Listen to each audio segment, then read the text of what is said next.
This is my Casio CZ-1, which is basically the flagship of Casio's phase distortion synths from back in the day. Now mine is a very, very nice unit, display works great, and almost everything is absolutely perfect, except for which you've probably already spotted.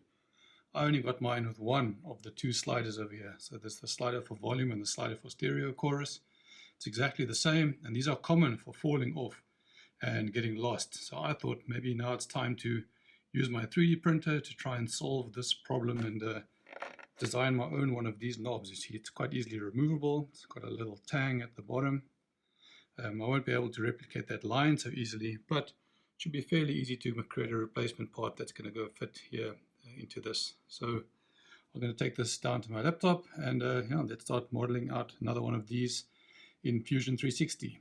Fortunately, I have got one to model off of. I've seen some guys online that have nothing. So let me make one of those models and it might help a bit.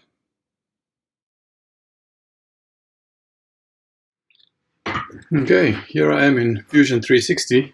And this is the layout of the knob that I've been working through. So let's quickly run through some details of how we got this. So it's pretty easy. I'm going to rewind this back again, right way to the beginning, and let's turn on some sketches. So I first drew the basic floor design of this particular button or knob, and then I extruded that out. So that basically gives us the lower portion of that. The next piece I then did was I decided to design the side. So that is the vertical piece, which is the piece you grip onto with your finger, and extruded that piece out across the entire width of this knob as well. So it's pretty easy there.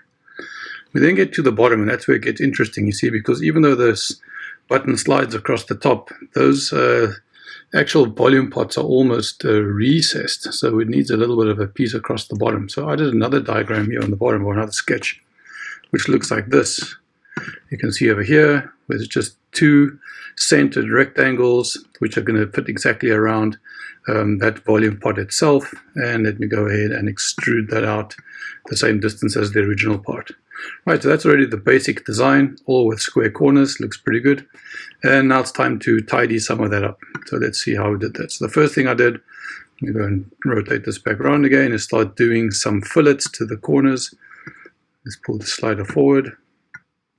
There you can see I just gave it a very slight fillet to these to give them slightly rounded corners, just like the original part. And then similarly I filleted up these sides as well, which also kind of matches the original.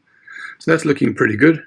The challenge here, of course, though, is that there's a very thin blue line that goes all the way across the part here. Now, I won't be able to replicate that with 3D printing, but I might be able to make a channel in here, and then I can just go and add some paint in there to go and fill all of that up. So what you'll see if I go back to my sketches is, first of all, on the very first sketch, I'm going to turn that sketch on. Underneath, let's go and turn that sketch on. There it is, sketch 1, and it's not all that easy to see right now. Oh no, I didn't do it on sketch 1, sorry, I think I did it on sketch 2 and 3, that's right.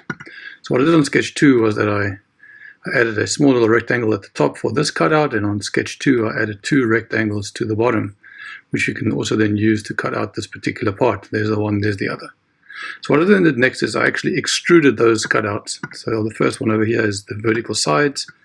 There we go, just half a millimeter wide, half a millimeter deep. And then similarly I extruded a cutout across the top for the top of that particular cutout for that line. And now we need to go and add some nice fillets to these corners as well. Now there's a catch here, because if I fillet this outside corner first, it's going to go and cut this corner over here, and I won't be able to get a handle to that to fillet that. So I first had to do the inside corner, which I've done over there.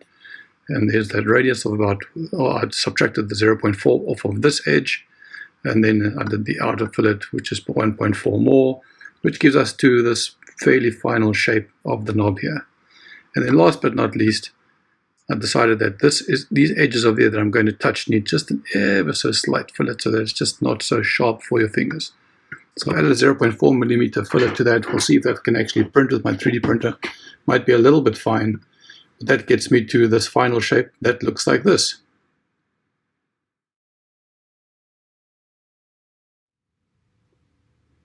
Right, now I'd like to go ahead and print that, and I'm not sure which way I'm going to get the best results. The one way is horizontal like this, which effectively, oops, turn this thing around, means that this is going to have to be supported by a bit of support material so we can print this extrusion. The other way would be to lie on its side, maybe something like this, so in other words vertical. We'll need a bit of support underneath here from this perspective, but it might make a nice profile for the knob itself. Right, so that being the case, let me go ahead and print that. So we'll go to Tools, Make, 3D Print, select this object, and I use Cura to print on my Ender 3. So I'm going to say OK, and that's going to send that model across to Cura. Here I am inside Cura, and you can see the model has been exported here. Let me quickly move this up and tilt this over so it's more easy to see, and zoom it in a little bit. There it is. So it's starting vertical. I use default settings to see how much success I can get. I'm going to generate support, so let's prepare that. There we go, it's sliced it. And if I look at my print view, or my layer view, sorry, let me zoom even more. You can see over here we have some nice support material underneath the part. If I move that up some more so we can look underneath. There we go.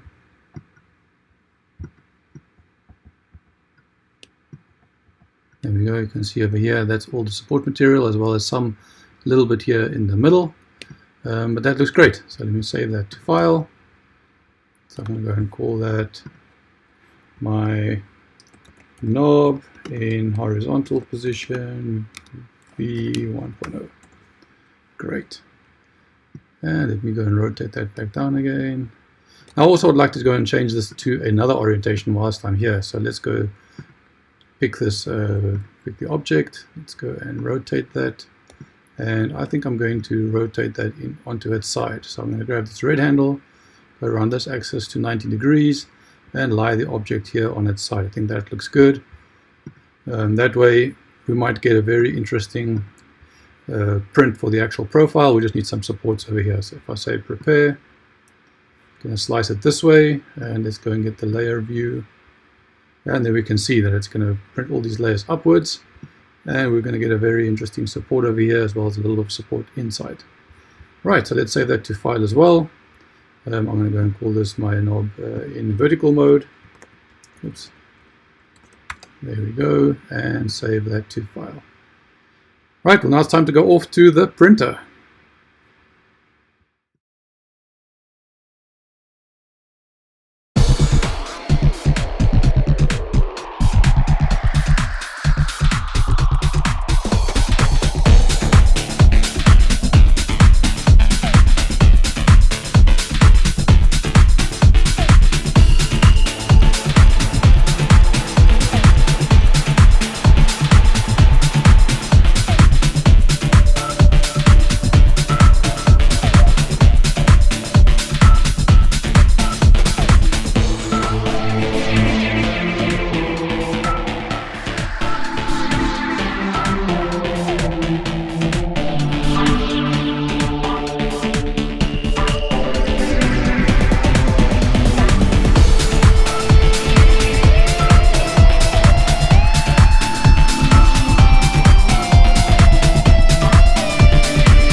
Well, that came out really nicely. I apologize for the background noise. My printer is currently running on something else.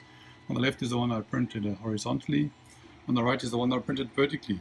When I printed the horizontal one, I thought I'm probably going to like this one best because it's nice and smooth on top and it's got the nice grippy lines on the side. And underneath, of course, that's where we had the additional support material, which I've now removed so that you just have this tang sticking out in the middle over here. This one I printed on its side, and I must say it's got this beautiful line texture all the way down. I'm surprised how much I like this one as well. See, it's got the little ridge running all the way along, and then it underneath also has the tang sticking out, but of course, because it only had the support material holding this piece up, you can see the back face is a lot cleaner. Right, so now let's go take them over to the synth and go and plug them in.